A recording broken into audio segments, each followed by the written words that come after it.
வணக்கம். இந்த பேஸ்மேக்கர்னா என்ன?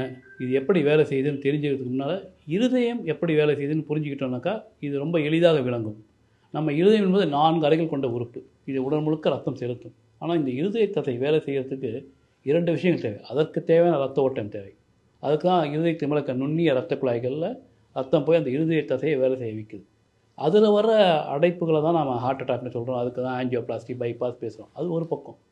2வது ஒரு எலக்ட்ரிக்கல் சர்க்யூட் ஒரு மின்சார இயக்கம் எப்படி இயங்குதுன்னு பார்க்கும்பொழுது, நம்ம வீட்டுக்கு எப்படி வாட்டர் சப்ளை இருக்குது, எலக்ட்ரிக்கல் சப்ளை இருக்கும். ஒரே வீட்டுக்கு வாட்டர் சப்ளை தனி, எலக்ட்ரிக்கல் சப்ளை தனி, ஒவ்வொன்றிலையும் தனித்தனியாக ப்ராப்ளம் வரும். அதே மாதிரி இருதயத்திலையும் அந்த சர்க்யூட் மின்சாரம் போகிறது ஒரு சர்க்யூட் இருக்குது.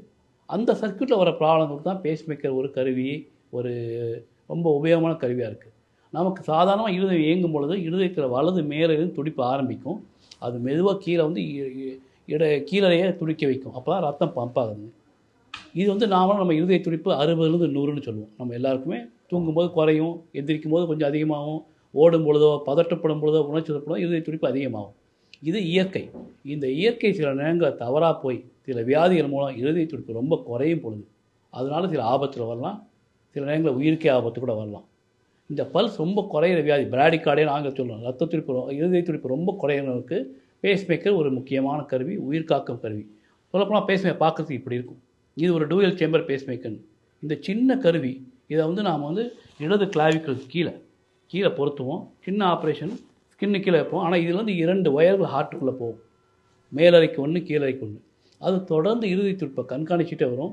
நம்முடைய நோயாளிகளுக்கு பல்ஸ் ரொம்ப குறைஞ்சா தானாகவே இயங்க ஆரம்பிச்சிடும். இதுக்குள்ளே ஒரு பேட்ரி உண்டு, சர்க்யூட் உண்டு, எலக்ட்ரானிக்ஸ் உண்டு, ஒரு மினி கம்ப்யூட்டர். இது இப்போ ஜென்ரலாக பல பேஸ்மேக்கர் உண்டு, பல மேனுஃபேக்சர், பல கம்பெனி எல்லாமே 10லேருந்து 15 வருஷம் வர அளவுக்கு இப்போ வந்திருக்கு. இந்த பேஸ்மேக்கரை ஒரு உயிர் காக்கும் கருவி. இது யாருக்கு பொறுத்துவீங்க? எந்த வயதில் தேவைப்படும்? சொல்லப்போனாக்கா பிறந்த குழந்தை கூட தேவைப்பட்டிருக்கு. 90, 95 வயசு கூட பொருத்தியிருக்கேன். ஸோ அவங்க வயசு வித்தியாசம் கிடையாது. பல்ஸ் ரொம்ப குறையுது. அந்த பல்ஸ் குறையத்துக்கு வேறு நிவாரணம் கிடையாது. கண்டிப்பாக வேறு ஒரு கருவி மூலம் இருதயத்தை துடிக்க வைக்கணும் அப்படின்னு தேவைப்படும்போது வரக்கூடிய ஒரு உயிர் காக்கும் கருவி தான் இந்த பேஸ்மேக்கர். இந்த பேஸ்மேக்கர் பொறுத்தது மூலம் நோயாளிகள் அவங்க நார்மல் வாழ்க்கையை வாழ முடியும். இதில் பல டைப் உண்டு. சிங்கிள் சேம்பர் சொல்லுவோம், இப்போ நான் காட்டுற மாதிரி டூவல் சேம்பர் சொல்கிறோம், ட்ரிபிள் சேம்பர்னு. இருதயம் பலகீனமான அதிகமாக அதில் ஷாக் கொடுக்குற பேஸ்மேக்கர், இந்த மாதிரி பல வகைகள் வைக்கிறோம். அதனால் இந்த பேஸ்மேக்கர் யாருக்கு பொருத்துவோம், யாருக்கு தேவை என்பது உங்கள் மருத்துவரை ஆலோசித்து நம்ம பண்ணுறது. இதுதான் இந்த பேஸ்மேக்கர் பற்றிய ஒரு சிறு குறிப்பு. நன்றி, வணக்கம்.